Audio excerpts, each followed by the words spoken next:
The other people. Well, remember I was promoting it the first time I came on the show and I was talking about it. Yes, he did promote that. Yeah. I remember. Yes, thank you. I owe you for that. Because he put you had the, I think you had sent him the DVD That was cover. on your Facebook page. Right. Was that what it was? Yeah, And you went close to the camera. yeah. Came up here. Yeah. I recall that. Yes.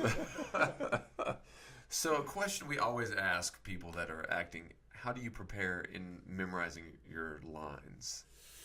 Well, That's a question that's often asked.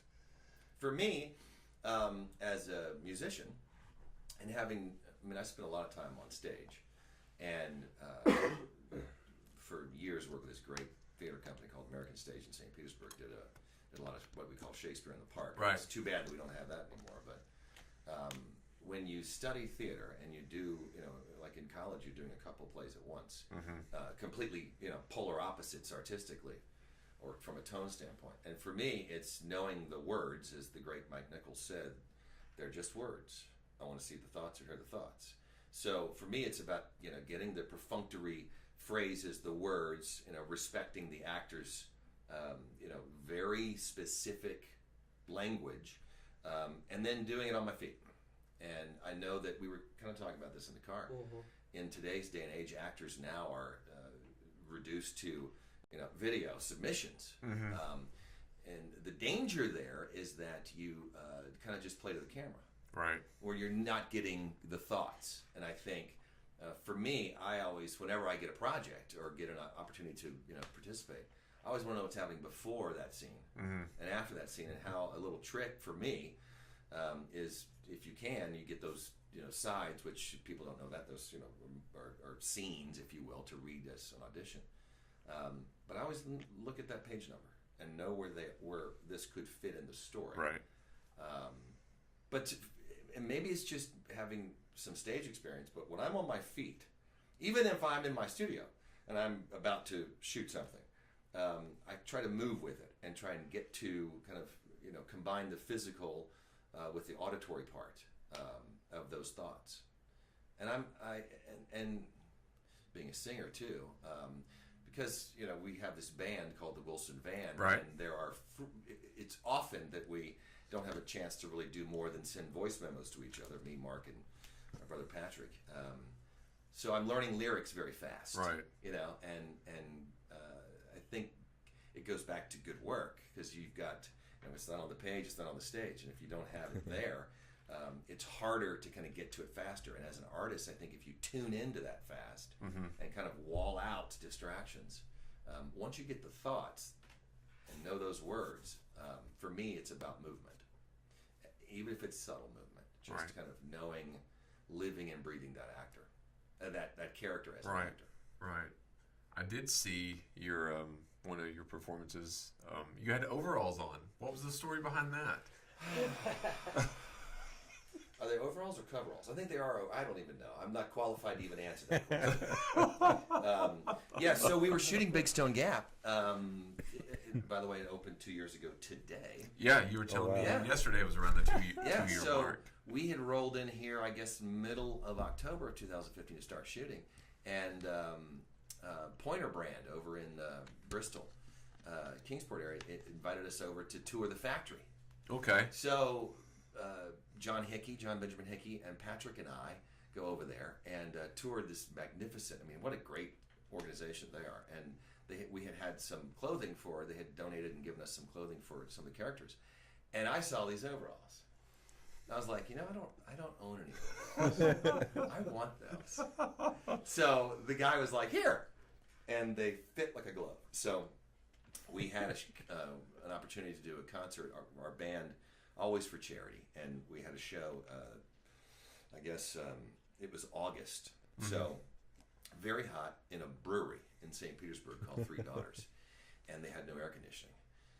So we were kind of debating what we were going to wear, and of course for me it was like, I'm going to wear the overalls because that's ridiculous, and it's vented all over. Right. So that was from that concert. And they're very comfortable. I like them. I saw the them picture again. and I was like, I want to ask about that. Yeah. Do you have any questions, Amos, Jeremiah?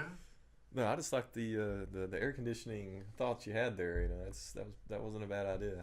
Sure. I mean, you know, You're the coolest guy there. Dress for the environment. Right, So. right. So, what character what character would you want to play that's already exist? What would you have loved to have played the role? Do you Indiana think Jones. Indiana Jones? How would you have played it differently? Do you think? Maybe probably a little more cavalier, because I think for me, that character was to be a professor and then to be so adventurous. I would have probably pushed a little bit more. You're not going to know what I'm going to do next, Right? Because there's a part of that for me, that there's a part of that character that's very, you know, in charge of that classroom. Yeah. That's very kind of by the book, and you know the academic environment is restrictive. And then when he puts that hat on and he travels the world to go, you know, treasure seek, there's a lot more risk there. I think you saw a little bit, I did at least, a little bit of that adjusting of his tone in Temple of Doom.